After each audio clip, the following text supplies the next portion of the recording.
படிக்கும் போதே சம்பளத்துடன் கூடிய பார்ட் டைம் வேலை வாய்ப்பிற்கான 100% உத்தரவாதத்துடன் MBA படிக்க இன்றைய ஆச்சி பிசினஸ் ஸ்கூலில் சேருங்கள். நான் எப்பவுமே பாடலாசிரியர்களை தெரபிஸ்ட் அப்படின்னு தான் சொல்லுவேன். உங்களோட வரிகள் அந்த அளவுக்கு எவ்வளோ பேரை மோட்டிவேட் பண்ணியிருக்கோம், மீண்டு எழ செய்திருக்கோம்.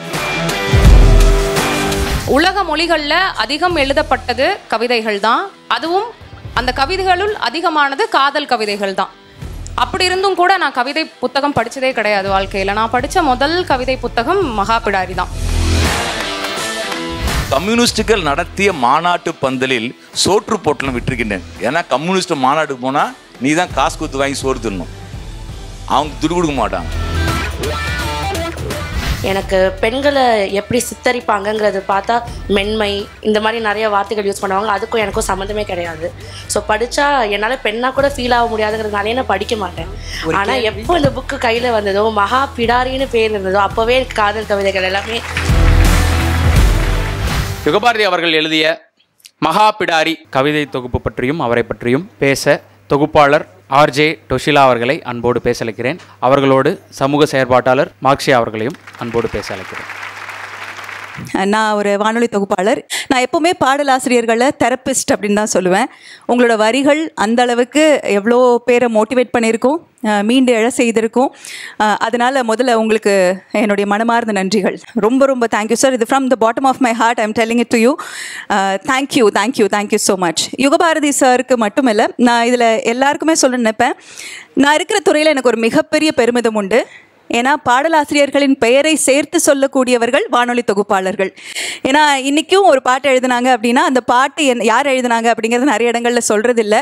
ஆனால் நான் ஒவ்வொரு பாட்டு ப்ளே பண்ணும்போதும் ஐ மேக் ஷியோர் அந்த பாடகர்கள், அந்த இசையமைப்பாளர், முக்கியமாக பாடலாசிரியர்களோட பெயரை நாங்கள் சொல்லுவோம். ஸோ நீங்கள் சமூக வலைத்தளங்களில் உங்களுக்கு பிடிச்ச பாட்டை போஸ்ட் பண்ணும்போது தயவு செஞ்சு மியூசிஷியனுக்கு கிரெடிட் கொடுக்கும்போது கூடவே பாடலாசிரியர்களோட பெயரையும் சேர்த்து நீங்கள் கிரெடிட் கொடுக்கணும் அப்படிங்கிறது நான் இந்த தருணத்தில் கேட்டுக்கிறேன். எனக்கு நீ எங்கே வாழ்கிறேன்னு கேட்டால் நான் பாட்டில் தான் வாழ்கிறேன்னு சொல்லுவேன். அதனால் எனக்கும் பாட்டுக்கும் இருக்கக்கூடிய சம்பந்தத்தை தான் நான் இன்றைக்கி பேசணும்னு ஆசைப்பட்டேன்.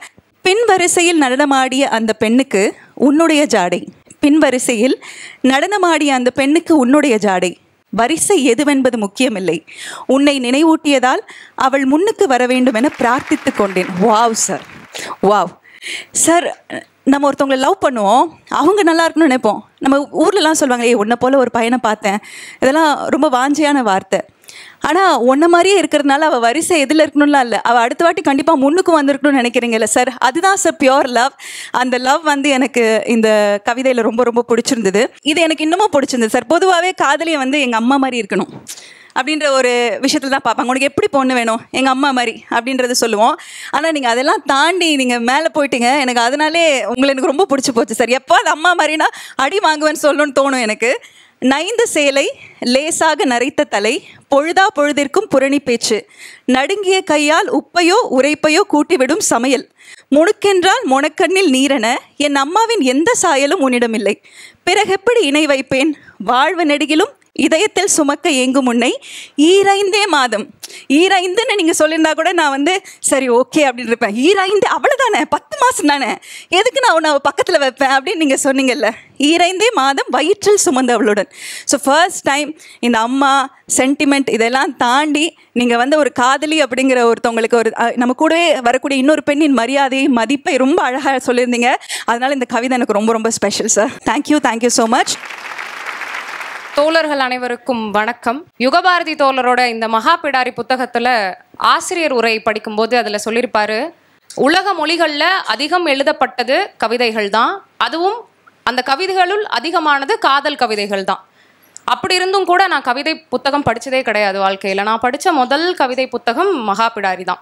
இந்த புத்தகத்தை படிச்சுட்டு இருக்கும்போது எனக்கு ஒற்றுப்போன சில கவிதைகள்லாம் நான் எழுதிட்டு வந்திருந்தேன். அப்படி பார்க்கும்போது பக்கம் 30 காட்டு தீயாக நம் சேதி ஊரை பற்றியதும் கத்தியும் கப்படாவுமாக ஆளாளுக்கு கிளம்பி விட்டார்கள் வஞ்சம் தீர்க்க, என் தலையோ உன் தலையோ தரையில் உருளுமென்றுதான் பார்த்து கொண்டிருக்கிறது ஜனக்கூட்டம், காதலுக்கு கண்ணில்லை என கதைப்பதெல்லாம் சும்மா.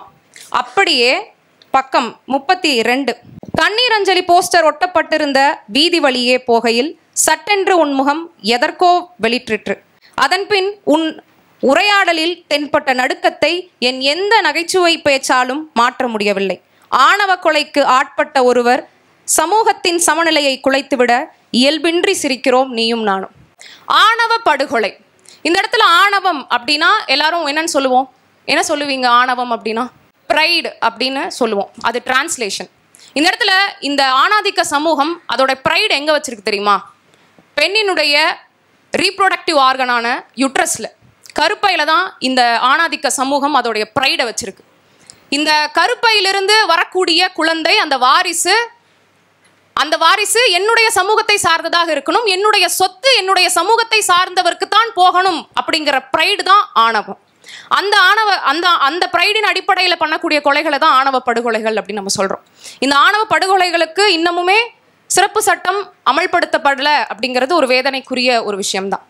அப்படி காதல் கவிதைகள் அப்படிங்கிற கண்ணோட்டத்திலேயே படிச்சுட்டு இருக்கும்போது இந்த மாதிரி சமூக தளத்தில் நமக்கு பதிய வைக்கக்கூடிய விஷயங்களை தோழர் சொல்லி இருக்கிறது மிக அருமையாக இருந்தது. மாணவ சக்தி அப்படிங்கிறது ஒரு மிகப்பெரிய சக்தி. அந்த பருவத்திலிருந்தே புத்தகங்களை வாசிக்க தொடங்கினாதான் இந்த சமூகத்திற்கு தேவையான மாற்றத்தை மாணவ சமூகத்தினால, மாணவ சக்தியினால கொண்டு வர முடியும் அப்படிங்கிறது என்னுடைய நம்பிக்கை. அதனால எல்லாருமே புத்தகம் வாசிக்கணும் அப்படிங்கிறத மகாபிடாரி நூலின் வெளியீட்டு விழாவில் நான் என்னுடைய கோரிக்கையை முன்வைக்கிறேன். நன்றி. நன்றி நன்றி டொஷிலா அவர்களே, மாக்ஷி அவர்களே, ரொம்ப ரொம்ப நன்றி உள்ள நேரத்துக்கு. யுகபாரதி சார், அவங்களுக்கான மொமெண்டம்.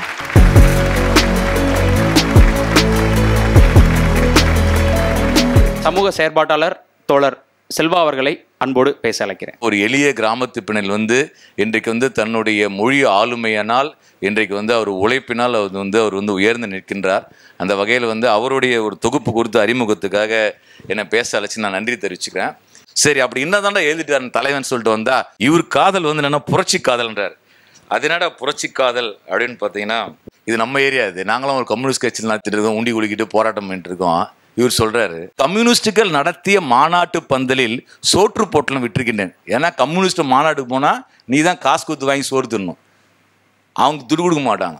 மக்களுக்கான ஒரு இயக்கம் அது. அங்க ஒரு சோறு வித்துறாரு இவர். அது சொல்றாரு, கம்யூனிஸ்டுகள் நடத்திய மாநாட்டு பந்தலில் சோற்று பொட்டலம் விட்டிருக்கின்றேன், ஊர் ஊராக உண்டியல் குலுக்கி நிதி சேர்த்திருக்கிறேன். எதுக்கு? கட்சிக்கு. நீங்கள்லாம் ரோட்டில் யாராவது உண்டி வசூல் பண்ணாலும் காசு போடுங்க, அது பெருமையாக நினைங்க. ஏன்னா மக்களுக்காக மக்கள்கிட்ட வசூல் பண்ணக்கூடிய விஷயம். ஏன்னா யுகபாரதி ஒரு கவிதையில் எழுதுகிறார், அடுத்து அந்த உண்டியல் கொடுக்குற ஒரு யுகபாரதியாக இருக்கலாம், அதுக்காக தான் சொல்கிறேன் நான். ஆனால் என்னன்னா, இப்படிப்பட்ட சூழலில் ஊராக உண்டியல் குலுக்கி நிதி சேர்த்திருக்கின்றேன், நம்பிய கொள்கைக்கு இம்மியும் பிசகாது, இன்று உன்னை நேசிப்பதற்கு ஜென்னியும் மார்க்ஸுமே காரணம் என்றெல்லாம் சொல்லி கொண்டிருக்கையில், ஜென்னி மார்க்ஸோட காதலோட ஒப்பிடுறாரு அந்த விஷயங்களை. நிக்கலி எங்கிருந்தோ எச்சமிட்ட குருவிக்கு அப்படியே நினச்சிட்டு இருக்கும்போது, எங்கிருந்தோ எச்சமிட்ட குருவிக்கு ஒரு காம்ரேட்டின் புரட்சிக்கர காதல் செயல்பாடுகள் புரிவதே இல்லை. ஒரு காம்ரேட்டுக்கு ஒரு புரட்சி காதல் இருக்கிறது குருவிக்கும் புரியல, மனுஷனுக்கும் புரியல. அதான் இருக்கிற விஷயம். எனக்கு உண்மையிலே இந்த கவிதையை வாசிக்கும் போது ரொம்ப சந்தோஷமா இருந்தது. ஒரு யுகபாரதி என்னக்கூடிய ஒரு நபர்கிட்ட நான் என்ன பார்க்குறேன்னு சொன்னால், மனுஷனாகவே இருக்காப்புல. நம்ம பல பேர் 18 வயசுலேயே கிளம்ப மாதிரி ஃபிசிக்கலாக ஃபிட்னஸாக இருப்பான், மைண்டு 80 வயசு மூளையாயிடும், ரொம்ப டயர்டாக இருப்பாப்புல, ரொம்ப நிதானமாக பேசக்கூடிய இருக்கும். அப்படிலாம் கிடையாது. வாழ்க்கை எப்போவுமே எனர்ஜியாக இருக்கணும், இளமையாக இருக்கணும். மூளை ஆல்வேஸ் யங்காக இருக்கணும். 20 கிட்ஸ் மாதிரி தான் மூளை பிரெயின் வச்சுக்கணும். அதே மாதிரி தான் பார்த்தீங்கன்னா யுகபாரதி அவர்கள் தன்னுடைய அவர் 80 எழுதியிருக்கலாம், 90. இப்போ வாட்ஸ்அப் காதலை பற்றி எழுதியிருக்காரு, SMS காதலை பற்றி எழுதிக்கிறாரு, லெட்டர் போட்ட காதலை போட்டு எழுதியிருக்காரு. அப்போ வாட்ஸ்அப்பில் ஒரு கட்டாயம் யாருக்கும் காதல் கட்டி அமைச்சிருக்க மாட்டார். அது அதை இன்னைக்கு ஏற்ற மாதிரி ஒரு அப்டேட் பண்ணி எழுதுறாரு. ஆனால் அந்த எழுதுகிற இடம் தேவையில்லாம ஒட்டப்பட்ட வார்த்தைகள் அல்ல, இயல்பா இருக்கு என்பதுதான் யுகபாரதியினுடைய கவிதையில பார்க்கிறது. ஸோ அப்படிப்பட்ட ஒரு காதல் கவிதைகளை மகாபிடார் என்ற அடிப்படையில் 120 காதல் கவிதைகளை தொகுத்து இந்த நூல் வெளியிடுவதில் ரொம்ப மகிழ்ச்சியா இருக்கின்றது. அவருடைய அவர் இந்த காதலில் முத்தத்தில் ஆரம்பிச்சு முத்தத்தில் நிறைவேறாத காதலிலிருந்து சாதிய ஒடுக்கமிருந்து சமூக சீர்திருத்தங்கள் உட்பட எல்லாவற்றையும் பேசியிருக்கின்றார். மகிழ்ச்சி, வாழ்த்துக்கள். மகாபிடாரின்ற தொகுப்புல இருந்து உங்களுக்கு ரொம்பவே பிடிச்ச கவிதைகளை இங்கே வாசிச்சு ஏன் இந்த கவிதை ரொம்ப பிடிச்சது, உங்களுக்கு ஏன் ரொம்ப கனெக்ட் ஆச்சு அப்படின்ற விஷயத்தையும் வந்து யுகபாரதி சார் கிட்ட நீங்கள் ஷேர் பண்ணிக்கலாம் அப்படின்றதுக்கான செஷன் தான் இது. ப்ளஸ் அதுலேருந்து உங்களுக்கு ஏதாவது சந்தேகங்கள் இருந்தாலோ இல்லை அவரை எப்படி இப்படி ஒரு விஷயத்தை வந்து உங்களால் எழுத முடிஞ்சதுன்ற ஒரு பிரமிப்பாக இருந்தாலும் எல்லா எமோஷன்ஸையும் இங்கே வெளிப்படுத்தக்கான இடம் தான் அது.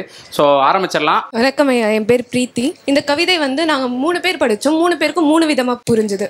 அதில் வந்து யார் யாருக்கு எது சரியானது அப்படின்றது வந்து புரியலை. அதனால நான் கேட்டேன். பேச்சின் ருசி அறிந்த காதலின் நாக்குகளே தொங்கிக் கொண்டிருக்கிறது பத்ரகாளிகளின் தாடைக்கு கீழே.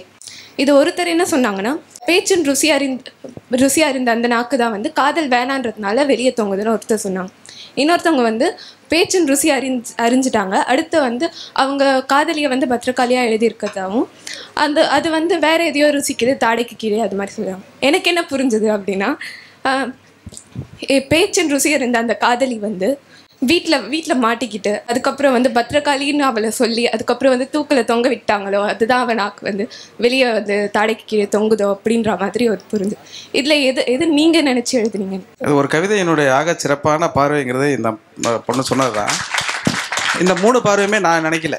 ஒரு கவிதை வந்து எப்போ அந்த படைப்புங்கிறது வந்து பூரணமாகுதுன்னா, வாசிக்கிறவர்கள் அதை எவ்வளோ தூரம் சுவையாக அதை மாற்றுறாங்க, எவ்வளோ தூரம் அதை இன்டர்பிரேட் பண்ணுறாங்கிறத பொறுத்து தான். ஆனால் இந்த 3 பார்வையும் இந்த கவிதைக்குள் வைத்தது இருக்கு இல்லையா, அது ரொம்ப சுவாரஸ்யமாகவும் ஒரு படைப்பை வந்து எப்படி பார்க்கணும் அப்படிங்கிற ஒரு முக்கியமான ஒரு விஷயத்தை வந்து நீங்கள் தொட்டிருக்கிறதுக்காக உங்களுக்கு என்னுடைய நன்றிகள். நான் நிறையா இங்கிலீஷ் புத்தகங்கள் தான் படிச்சிருக்கேன், தமிழ் கம்பேர் பண்ணது. புத்தகங்களே ரொம்ப கம்மியாக படிக்கிற ஆள் தான் நான். அதுலேயும் காதல் கவிதைகள் படிக்கிறதே இல்லை. ஏன்னா எனக்கு பெண்களை எப்படி சித்தரிப்பாங்கங்கிறது பார்த்தா மென்மை இந்த மாதிரி நிறைய வார்த்தைகள் யூஸ் பண்ணுவாங்க, அதுக்கும் எனக்கும் சம்மந்தமே கிடையாது. ஸோ படித்தா என்னால் பெண்ணாக கூட ஃபீல் ஆக முடியாதுங்கிறதுனாலே நான் படிக்க மாட்டேன். ஆனால் எப்போ இந்த புக்கு கையில் வந்ததோ, மகா பிடாரின்னு பேர் இருந்ததோ, அப்போவே எனக்கு காதல் கவிதைகள் எல்லாமே பிடிச்சிருச்சு. ஏன்னா என்னால் ஃபீல் பண்ண முடிஞ்சது. பெண்கள்லாம் இப்படி தான் ஒரு கட்டமைப்புக்குள்ளே இல்லாமல் என்ன மாதிரி இருக்க பெண்களுக்கும் காதல் கவிதைகள்லாம் எழுதுவாங்க அப்படிங்கிறது அப்போ தான் எனக்கு புரிஞ்சது. 1. 2வது எனக்கு ரொம்ப பிடிச்ச விஷயம், நான் நிறையா கவிதைகள் படிக்கிறப்போ இங்கிலீஷ்லேயும் சரி தமிழ்லையும் சரி ஹீ, ஹர், ஷீ, அவள்னு நிறையா வார்த்தைகள் யூஸ் பண்ணுவாங்க. ஸோ அது ஜெண்டர் நியூட்ரலாக இருக்காது. நான் படிக்கிறப்போ ஒரு ஆண் எழுதியிருந்தால் அது பெண்ணை நோக்கி தான் எழுதுகிறாங்கங்கிற ஒரு ஃபோர்ஸ் இருக்குவாங்க. ஸோ நான் படிக்கிறப்போ என்னால் அது பர்சனலாக ஃபீல் பண்ண முடியாது. ஆனால் அவங்களோட நிறைய கவிதைகளை நான் படித்தப்போ அது எல்லாமே ஜெண்டர் நியூட்ரலாக இருந்தது. ஸோ என்னாலேயும் அது புரிஞ்சுக்க முடியும், என்னை காதலிக்கிறவர் படித்தாலும் அது புரிஞ்சுக்க முடியும், அவங்களால இன்னொரு ஜெண்டராக அதை பார்க்க முடியும். இது 2 விஷயம் எனக்கு ரொம்ப பிடிச்சது. ரொம்ப நன்றி. ரொம்ப நுட்பமான பார்வை தான் நீங்கள் பார்த்துருக்கிறது. நீங்கள் வந்து சொன்னீங்க இல்லையா, பிடாரி அப்படின்னு சொன்னோன்னே எனக்கு பிடிச்சது அப்படின்னு சொல்லிட்டு, குறிப்பாக வந்து இந்த சமூக நீதியினுடைய வெற்றியினாலும் பல இன்னைக்கு பெண்கள் வந்து ஒரு அரங்கத்துக்குள்ளே வந்து கவிதையை பற்றி இப்படி பேசுவதற்கான ஒரு சூழல் ஏற்பட்டிருக்குல்ல, அதற்காக நாம் ஒரு முறை நமக்கு நாமே கைத்தட்டி கொள்ளலாம். ஏன்னா அந்த மாதிரி வந்து ஒரு கவிதையை பற்றியோ இலக்கியத்தை பற்றியோ பேசி சொல்வதற்கு இல்லையா, அது ரொம்ப ஆச்சரியகரமானது. உங்கள் பார்வையும் ரொம்ப நுட்பமாக இருந்தது. ரொம்ப நன்றி. யுகபாரதி அவர்கள் எழுதிய மகாபிடாரி 120 காதல் கவிதைகள் தொகுப்பு வந்து ரொம்ப இயல்பாக இருந்துச்சு. அதே மாதிரி முதல் கவிதையை நான் ஆரம்பிக்கும் போது இருந்த பயணம் எனக்கு கடைசி கவிதை வரை கிடைச்சது. அப்படி நான் அதை வாசிச்சுட்டே இருக்கும்போது 3 வரிகளும் ஒரு கவிதையும் என்னை ரொம்பவே ஈர்த்துச்சுன்னு சொல்லலாம். அதை மட்டும் நான் சொல்லிட்டு முடிச்சுக்கிறேன். ஒரு கவிதையோட கடைசி 3 வரிகள், சொல்லுக்கும் சொல்லாமைக்கும் இடையே கிடக்கும் வாழ்வை, சொல்லுக்கும் சொல்லாமைக்கும் இடையே கிடக்கும் வாழ்வை பொறுக்கி பொறுக்கியே பொழுது கழிக்கிறது எனக்கு அப்படின்னு அந்த 3 வரிகள் ரொம்ப ஒரு ஆழமான விஷயத்த சொல்லிச்சுன்னு சொல்லலாம். நிறைய இடங்களில் நம்ம அதை நம்மோடு ஒப்பிட்டு பார்க்கலாம்னு நினைக்கிறேன். ரொம்ப அழகான ஒரு கவிதை தான் இது. செல்லப்பெயர் வைத்து ஒருவரை கூப்பிடுவது அன்பு, பட்டப்பெயரிட்டு அழைப்பது பகையின் தந்திரம், இருக்கும் பெயரை சுருக்குவது பிரியத்தை நீட்டிக்கும் குறுக்கு வழி, பின்னோட்டாக என் பெயரை நீ போட்டுக்கொள்ள விரும்புவது அடிமை மனோபாவம், காதலுக்குரியது எதுவெனில் பெயரே இல்லாமல் போவது. ரொம்ப அழகாக இருந்தது சார். 2 வீலர் ஓட்ட பழகியதும் முதலில் வந்தது உன்னுடைய ஞாபகம், பின் சீட்டில் நீ அமர அது தரும் குதூகலம் அப்போதே கண்களில் விரிந்தன. மேடு பள்ளமுள்ள சாலை, எங்கெல்லாம் உண்டோ அங்கெல்லாம் உன்னுடன், அங்கெல்லாம் உன்னுடன் ஊர் சுற்றும் கனவில் மிதந்தேன். எந்த வேகத்தில் போனாலும் உனக்கு பிடிக்கும் என்று தலை திரும்பி கொண்டிருந்தேன். சைடு மிரரில் உன் முகம் தெரியும்படி கண்ணாடியை சரி செய்தேன். இடுப்பை கட்டிக்கொள், காதையுரசி கதைகள் சொல் என எனக்குள் நானே முணுமுணுத்தேன். 2 வீலருக்கே இப்படி என்றால் குதிரை ஓட்ட பழகி இருந்தால். அதுக்கப்புறம் டேஸ் டேஸ் டேஸ்ன்னு சொல்லிட்டு போகலாம் ரைட்டு அப்படின்னு சொல்லிட்டு இருந்தீங்க. அந்த டேஷ் டேஷ்க்கு என்ன அர்த்தம்? அதானே உங்கள் பிரச்சனை. அந்த டேஷ்னு போட்டதே நீங்கள் யோசிக்குவீங்கிறதுக்கு தானே. திருப்பி அதே விளக்கம் கேட்டால் என்ன அர்த்தம்? பாலகுமாரன் வந்து ஒரு கவிதை எழுதியிருப்பார். அவருடைய ஆரம்பகால காதல் கவிதைகளில் ஒரு கவிதை இருக்கும் இதே மாதிரி தான். இந்த டூ வீலரில் ஒரு கணவனும் மனைவியும் போயிட்டுருப்பாங்க. அது காதலிக்கிறவங்க டூ வீலர் போயிட்டுருக்க கணவன் மனைவி போயிட்டுருக்கும் பொழுது அவங்க தோள் மேலே கை போட்டு அவங்க போயிட்டுருக்கிறத பார்க்கும்போது என்ன மனநிலை அப்படின்னு சொல்லிட்டு அவர் எழுதியிருப்பார் ரொம்ப அந்த கவிதை. அதே மாதிரி காதல் திரைப்படம் வந்தது இல்லையா, அதில் வந்து பரத் வந்து ஒரு வண்டி ஓட்டுவார், பார்த்துருக்கீங்களா? ஒரு சைடாக, அதாவது வண்டியில் வந்து எப்படி உட்காரக்கூடாதோ அப்படி உட்காந்து ஒரு பையன் வண்டி ஓட்டிட்டானா அவன் காதலிக்கிறான்னு அர்த்தம். அதை பார்க்கறதுலேருந்து எனக்கு வந்து வண்டி ஓட்ட வாங்க அல்லது வண்டி ஓட்டணும்னு நினச்ச உடனேயே அவனுக்கு ஏதோ ஒரு காதல் ஞாபகம் வரும்.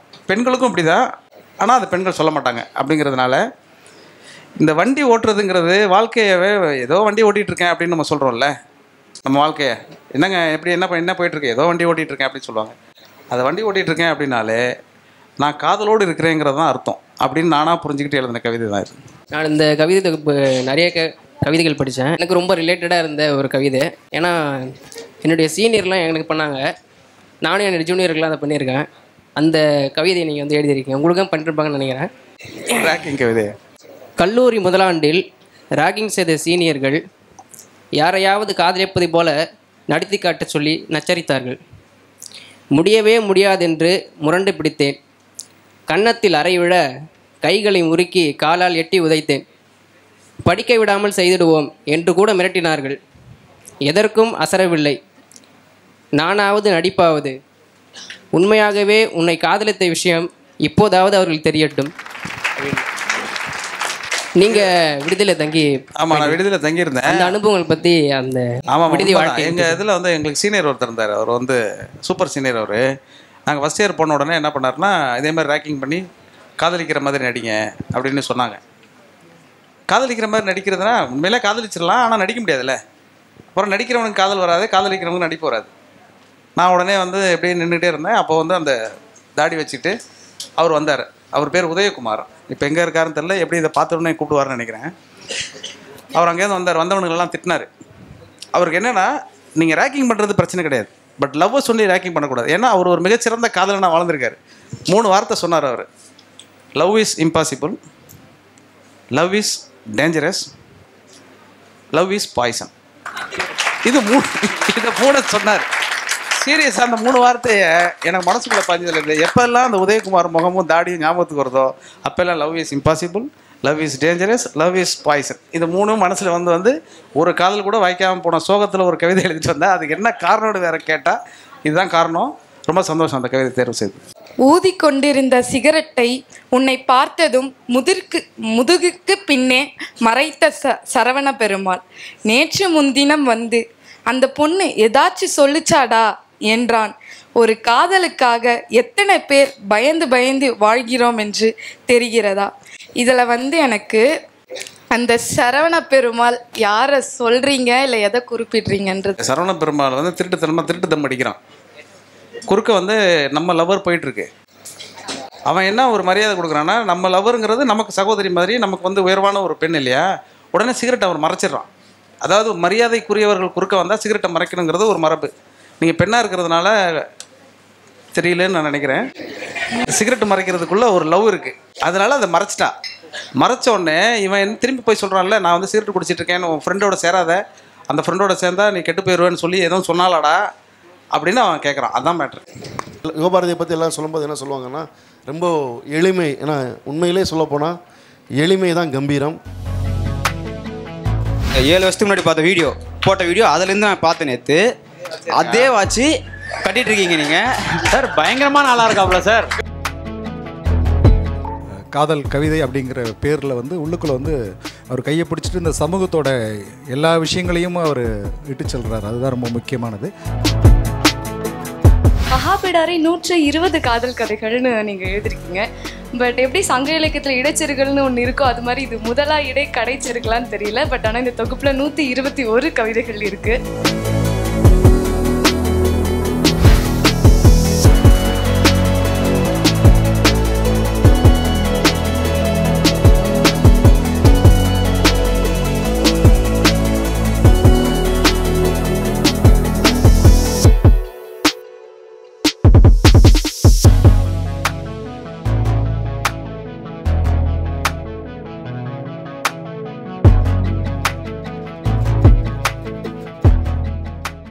படிக்கும் போதே சம்பளத்துடன் கூடிய பார்ட் டைம் வேலை, வேலை வாய்ப்பிற்கான 100% உத்தரவாதத்துடன் MBA படிக்க இன்றைய ஆச்சி பிசினஸ் ஸ்கூலில் சேருங்கள்.